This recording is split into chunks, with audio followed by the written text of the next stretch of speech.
Lockdown होणार आहे अशी बातमी आली आणि लोकांनी पेट्रोल पंपावर डिझेल पेट्रोलसाठी खूप मोठ्या प्रमाणात गर्दी केली, जेणेकरून आपल्या भविष्यात आपल्याला आपले व्यवहार थांबायला नको.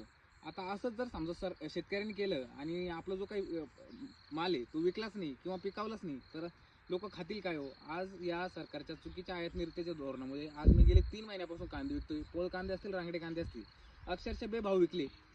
सुरुवातीपासून अपेक्षा होती की भाव वाढेल, शेवटपर्यंत भाव वाढला नाही, बेभाव माल विकले गेला. किंवा नुसता कांदाच नाही, आज केळीचे शेतकरी, केळी लावलेले शेतकरी असतील किंवा कलिंगडे, आज कुठल्याच भाजीपाल्याला मार्केट नाही.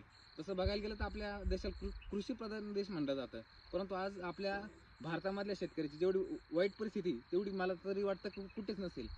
आज जगात अशी कोणतीच कंपनी नाही जिची प्रोडक्शन कॉस्ट समजा 10 रुपये असेल तर ती 8 रुपयाला जर विकली तर ती बंद पडेल किंवा चालणारही नाही आणि ती एक दीड वर्षात बंद पडून जाईल. परंतु आज शेतकरी असा आहे, गेल्या मी 5 वर्षापासून शेती करतोय, मला 5ही वर्षात असं कधीच वाटलं नाही का मी शेती नफ्यात केली. गेल्या 5 वर्षापासून शेती तोट्यात करतोय आणि असंच होत राहिलं तर शेती करायला भांडवलच उपलब्ध नाही राहिलं तर शेतकरी करणार काय?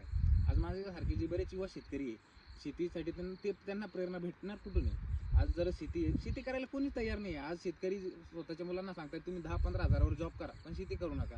त्याचं कारणच आहे की आज मी 5 वर्षापासून बघतोय शेती हा पर्याय म्हणजे एकदम पूर्णपणे तोट्यात चाललाय. म्हणजे नफा हा विषयच नाही आहे. कदाचित एखाद्या मालाला भाव भेटतो, परंतु त्यामधून 70-80% मालाला भाव भेटतच नाही. आणि या गोष्टीमुळे आज कुठेतरी शेतकऱ्याकडे बी सरकारने लक्ष दिलं पाहिजे. आणि धन्यवाद.